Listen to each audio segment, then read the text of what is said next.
Dave, just first, when you look at Emmett Sheehan tonight, I know we talked about him kind of working through a few mechanical things. It seemed like this one was a bit of a grind, but do you think it was more to the mechanical aspect of kind of getting things in line, or do you think it was more of just the elements of playing here in Denver? I think it was more the elements. I think that I'm not sure how much he's pitched here. It just seemed like early on he didn't have good feel for anything, to be quite honest, and the ball strike ratio wasn't good, but I give him a lot of credit because he grinded, as you said, and made pitches when he needed to. And ironically, his best inning was the last. But I just felt, it was just a grind all night, and give Klein an opportunity to have a clean inning. But yeah, 5 innings, 2 runs, solid outing. With Will Klein, what were you seeing from him? Because it seemed just kind of like, honestly, like a freak kind of accident thing to get him to then obviously get some guys on base to create some traffic. I thought tonight his sweeper, the feel for spin wasn't good. He didn't have it, and I think a couple of those hits early were just cement mixers and just didn't do anything. And so, I don't know, again, if that's the elements, and I don't know how much he's pitched here, but yeah, tonight it just wasn't sharp. Just sort of another example of how important it is to tack on runs, especially at a place like this. It is, absolutely. I thought, we had some opportunities and couldn't, create some distance and kept them in the ball game. And so it really wasn't a huge inning.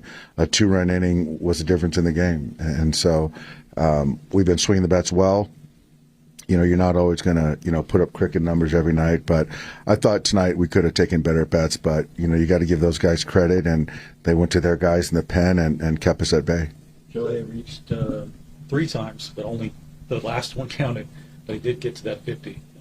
What does that say about this guy? I mean, we said enough about him before, but just to get the 50 game on base streak. Yeah, it's remarkable. I was hoping he'd get that last at bat and give him an opportunity to, change the game. And he found a way to get on base. So yeah, it was good to see it, and that's quite the streak, And you got to be pretty dang good to do something like that. And he's in a class by himself. The at-bats, particularly with runners in scoring position, were 0 for 7. Were those particularly disappointing? Yeah, because I think that up to this point with runners in scoring position, we've been able to, whether it be earn a walk or swing at good pitches and get hits. And today it just seemed like we chased a lot more than we have. And so, yeah, we had opportunities, and I thought Tuck swung the bat really well. I thought Freddie looked great up there, and, we just couldn't get any other support. 3 runs in this place, that's a bad night. Yeah, I mean, you think that, especially the way we're swinging the bats, and you feel that, we could have put some more runs on the board tonight and potentially, giving Emmett a little bit more breathing room and the pen as well. Is that Freeland okay, or is that just pinch hitting for the situation? Yeah, pinch hitting, and I wanted to get, the right-hander in there. I felt we had a better chance right there. Like quick pay after what happened pregame? Yeah, he took one off the noggin earlier, and it was a pretty flush shot. But from everything I've heard from him, the training staff, he was good, and he was up earlier, and so that was a good sign. Well, Kyle, the other day when we were talking about just kind of where you were at when it came to offensively, you felt like, you were kind of fouling off a few pitches that you felt like you could have been hitting for more power. How have you found just a 3-hit game, the 2-run homer to start this evening? How have you found just kind of where your swing is at right now? It's not bad. I mean, some at bats are better than others. I just need to try and carry it over to each at bat in each game. Rather than just kind of here and there, but hopefully I can just continue doing that tomorrow as well. You guys obviously had some opportunities, especially late in this game. What did you find just when it came to, I guess, kind of leaving runners on or even just kind of falling short, especially later in this one? I mean, it happens at times. We're facing big league pitchers, and they got some guys in their bullpen that can, pitch really well, but, at the same time we got to do our part.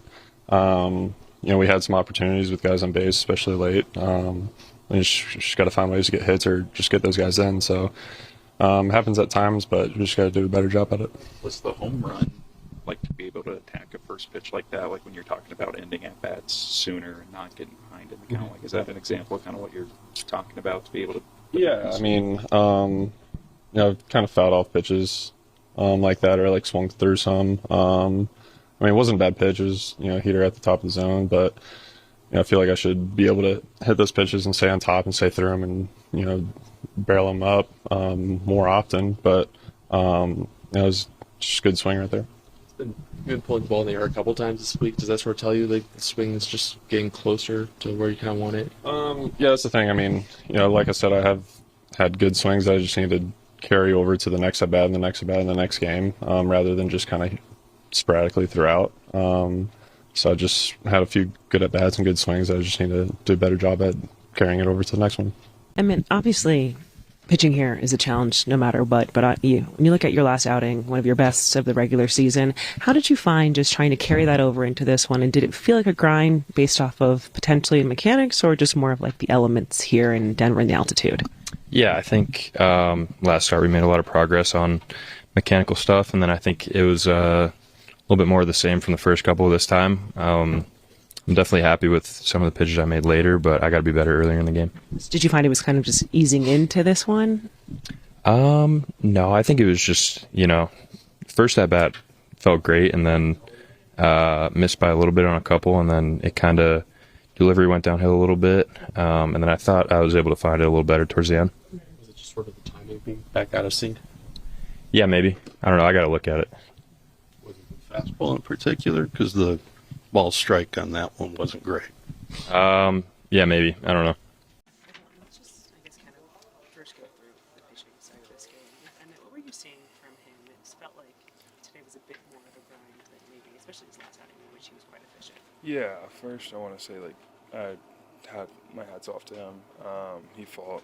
He showed how tough he is out there. He didn't have his best stuff. He knew that. He knew he was going to have to pivot a little bit, figure some things out. I'll give it to him, man. He grinded out there. But there's some things we can work on, the both of us, as far as understanding a game plan, executing. But overall, I'm proud of the way he grinded. Obviously, I'm not proud of the result. We lost a baseball game. But at the same time, I think there was some good coming out of the grind from there. How challenging is that when you maybe don't necessarily feel like you have your best stuff, but then you do have to pitch at altitude and trying to navigate, understanding just kind of how the shapes of your pitches are looking and feeling? Yeah, it's tough. You say the altitude. I mean, regardless of altitude or not, when you don't have your best stuff, it's kind of like going up and down, up and down. You're confident one inning, you're not as confident the next. It's hard to pitch that way. But some of the better pitchers that you get to see and work with, they show you how they work through it. And like I said, I'm proud of the way he worked through it. By no means is that the expectation for him. I know that personally. I know he knows that himself. But I'm excited to get to work with him and see what we can do next week back home. What did you see with Will in the sixth? I mean, they kind of jumped on him early. I think it could have been a little bit of both sides. I think they had a good game plan as an opposing team, and maybe I pitched into their game plan as far as calling pitches. I'm not 100% sure. I think it's odd some of those hitters that do what they do. They go up there and they were on the first pitch that was thrown. So it's fishy, but I'll wear it. He's obviously been great for us this year. He's going to be great for us for the remainder of the year. I'm not worried about it. Yeah, just get through this tough loss. Obviously, it sucks to lose. Good guess. Well, Shohei Ohtani, he pushed his on-base streak to 49 consecutive games last night with a double in that first inning. Since 1900, Hall of Famer Duke Snider is the franchise leader with 58 straight games reaching base in 1954. Also, that is the modern National League record as well. Sean Green did it 53 consecutive games in 2000. Shohei can tie Hall of Famer Wee Willie Keeler today with his 50th straight game reaching base. And Shohei has already set a number of Dodger records, MLB records as well. Here he is approaching another one. Adrian trying to reach base for the 50th straight game today. I mean, he just looks at all the record books and puts a little box next to each one and then starts checking them off as he's going. So it is great to see what he's been doing, what he's done so far in the Dodger uniform. And why not? Keep going. Keep doing it. Keep doing your thing. And, you know you're loving every minute of it, so keep enjoying it. Obviously, this is carried over from last season to this season, but this season, he really hasn't gotten hot yet. So that's just a great indicator of how poised he is at the batter's box, understanding I can really make a difference just being on base, drawing my walks, setting up the other guys. And last night did a great job. First at bat, double, started the scoring. All right, looking for the big 5-0 tonight. And last night, the Dodgers improved to 15-4 on the season. So Ohtani climbs in, and here we go. Bouncing ball at first. Fielded by, oh my gosh, and the ball skips away off the glove of Feltner on the feed from Johnston.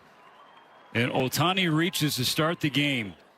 They had maybe the most special thing that could happen to a starter against the Dodgers in this park. Ohtani grounding out on the very first pitch of the game, and they can't execute a 3-1 putout. Get you the 4 keys to the game, 6-7, trying to get the Rockies starter at least 6 or 7 innings.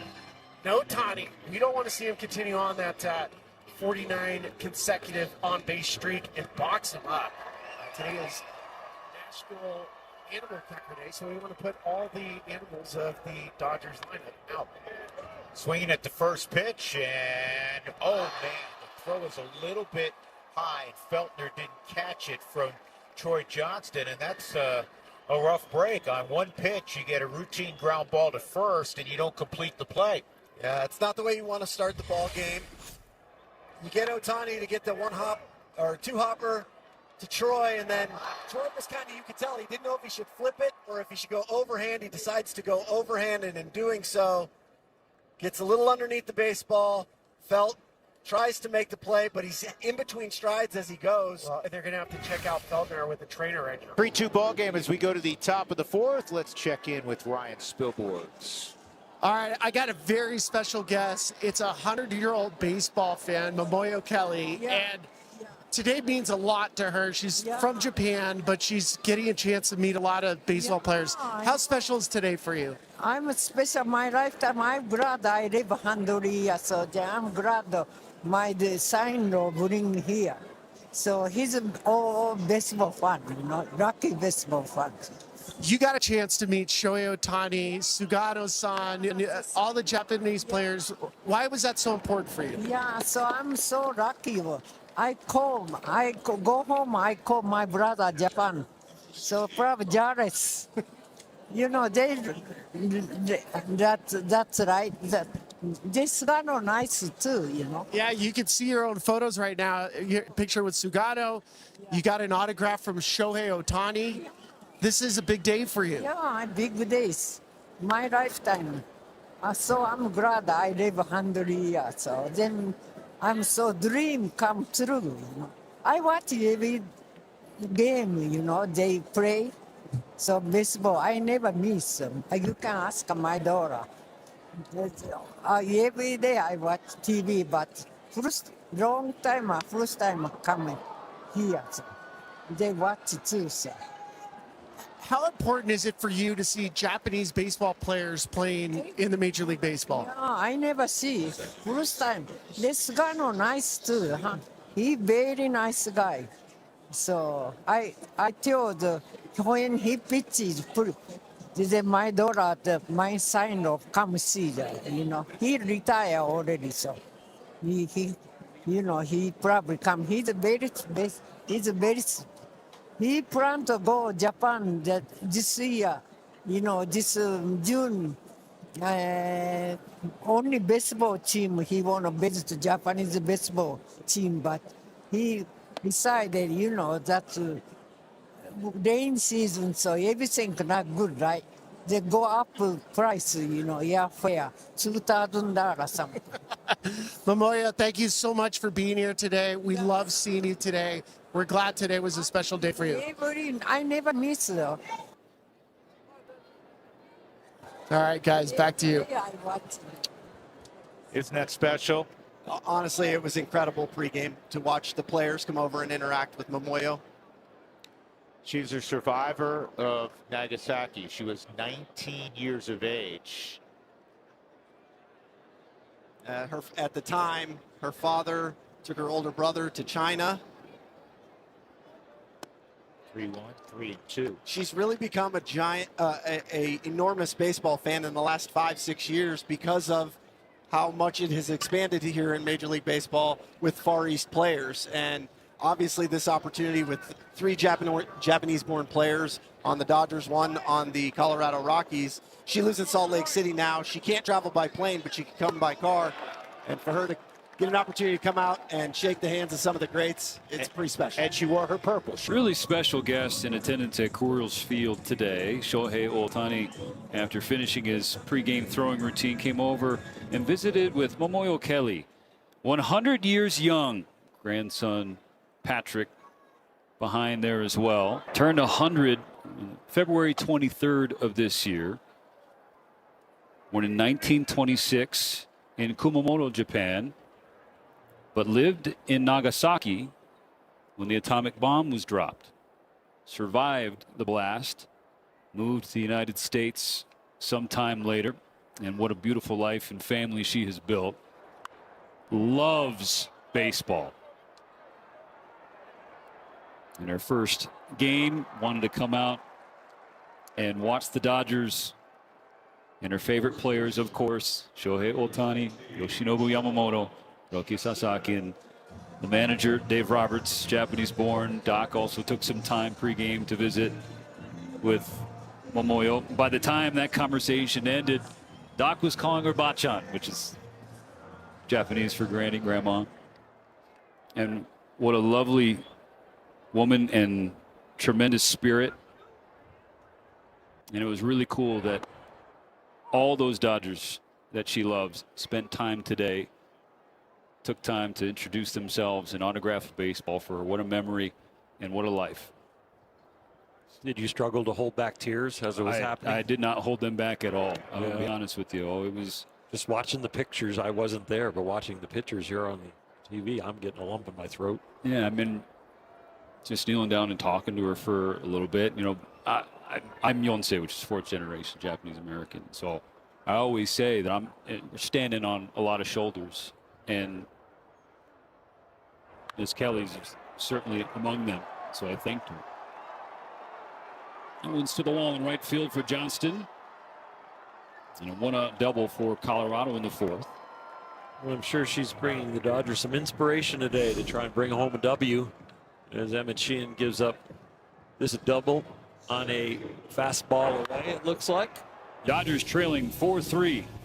Starting the 8th inning. Jaden Hill out of the bullpen to Shohei Ohtani. First pitch. Bounce foul, strike 1. Shohei is 0 for 3 with a run scored tonight. Jaden Hill on for the 10th time. A couple of big fastballs, the 4-seamer and the 2-seamer. Throws about 50% of the time. They can top out at 80, 98, 99 miles an hour. On base streak. Potentially on the line here. Ohtani behind 0-2. Hill comes home. Bouncing ball left side. Catcher's interference called on Hunter Goodman.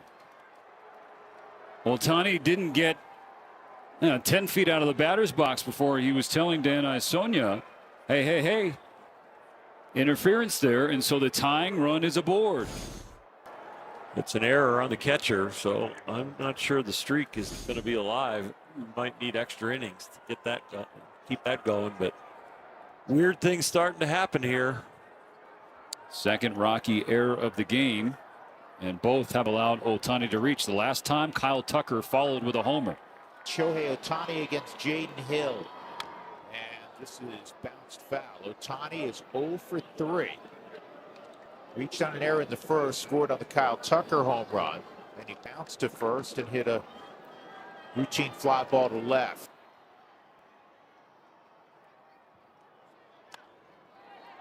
He went heater, and it's catcher interference. That's something, yeah. You can hear it up here. Yep. That is a shame. He had an 0-2 count on Ohtani. Now, he was beat. And this is something that happens kind of frequently with Ohtani as well. Catchers trying to cut down the distance.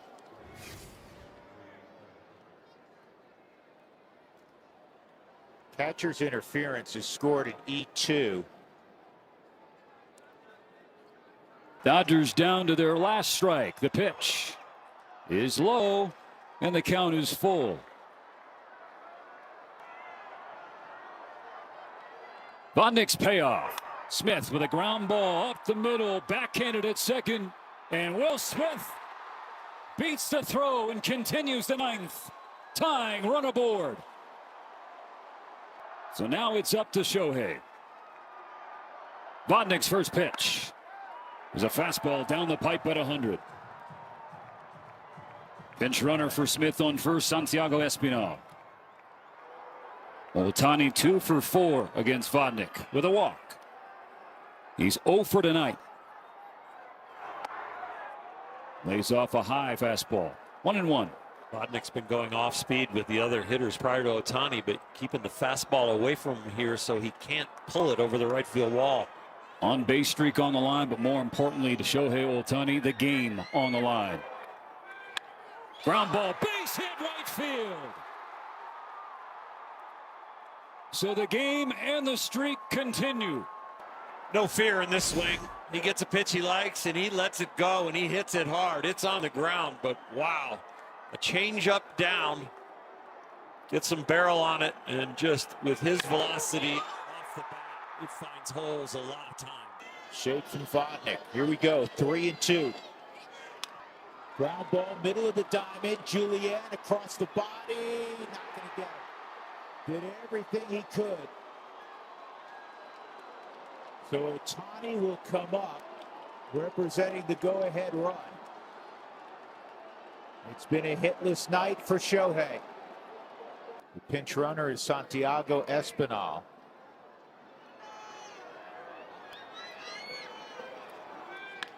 Pulled through the hole.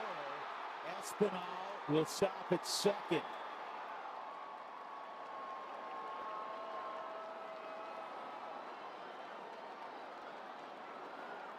That'll extend the on-base streak for Ohtani to 50, tying Willie Keeler. But so what? Still got an opportunity to win a ball game. Ohtani, good balance. Let's take a look at the UC Health game summary. The Dodgers may have out-hit the Rockies, but the Rockies outscore the Dodgers. 4-3 is the final. We told you all about the great work from the Rockies bullpen. Troy Johnston not only drove in the go-ahead runs, but he went 3 for 4 with 2 RBI, 2 doubles tonight as well. And Shohei Ohtani, you may have heard of him, extended his on-base streak to 50 games. And man, he hardly did it. We thought that he actually surpassed that mark there in the first inning. We just found out in break that doesn't count when you reach on an error. But if he didn't have that at bat in the ninth inning, I know it's over, and he doesn't tie who?